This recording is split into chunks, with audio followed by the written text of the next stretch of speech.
Marija. Labas, labas. Kur eini? Į banką.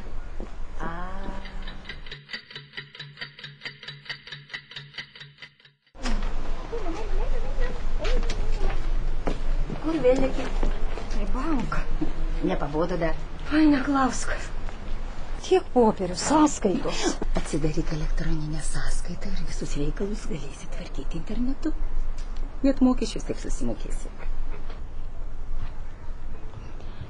O iš kur tokia mokyta? Bibliotekoj parodė. Nemokamas internetas artimiausioje bibliotekoje. Ateik, išmok, naudokis.